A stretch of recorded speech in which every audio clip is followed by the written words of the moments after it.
শসা দিয়ে ঘন্ট করবো। এই শসা কেটে নিয়েছি, শসা দিয়ে এই যে শসা দিয়ে আজকে ঘন্ট করবো। বড়ি দিয়ে করবো, বড়িটা ভেজে নিচ্ছি। বড়ি ভাজা হয়ে গেছে, এবার কালো জিরে দিয়ে দেবো আর শুকনো লঙ্কা দিয়ে দেবো।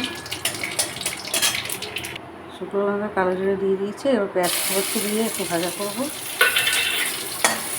পেঁয়াজটা দিয়ে দেবো, তারপরে শসার কুচিটা দিয়ে দেবো। এটা পেঁয়াজ ছাড়াও হয়, ভালো লাগে খেতে। বড়ি দিয়ে শসা কুচি দিয়ে ভালোই লাগে খেতে, লাউ ঘন্টর মতন লাগে। কিন্তু আমি একটু পেঁয়াজ দিয়েছি। পেঁয়াজটা ভাজা হয়ে গেছে, লাল লাল করে ভাজা হয়ে গেছে। এবার এটা দিয়ে দেবো।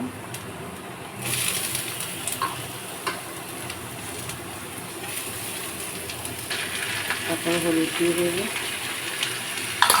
একটু নুন দিয়ে দেবো, একটু আদা বাটা দিয়ে দেবো, আর দিয়ে দেবো একটু জিরে গুঁড়ো, ধনে গুঁড়ো দেবো। দিয়ে নাড়াচাড়া দিয়ে করে ঢাকা দিয়ে দেবো। তারপরে একটু পরে মিষ্টিটা দেবো, লঙ্কা কুচি দিয়ে দেবো, দিয়ে এবার ঢাকা দিয়ে দেবো। সামান্য একটু লঙ্কার গুঁড়োও দিয়েছি, দিয়ে এবার চাপা দিয়ে দেবো। ব্যাস, একটু মিষ্টি দিয়ে দেবো সামান্য। আচ্ছা, হয়ে এসছে।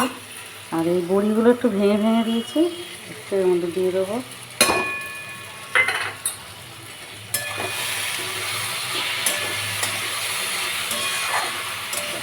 খুব ভালো হবে তরকারিটা, আর একটু হবে। আচ্ছা, হয়ে গেছে তরকারি।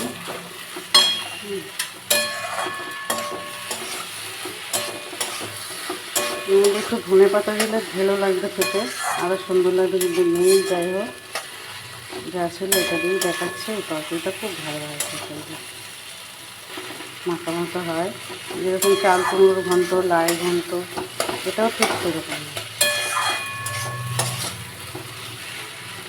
এই হয়ে গেছে, না দিয়ে দেখাবো কিনা দাঁড়ান দেখছি। এই হয়ে গেছে রান্না।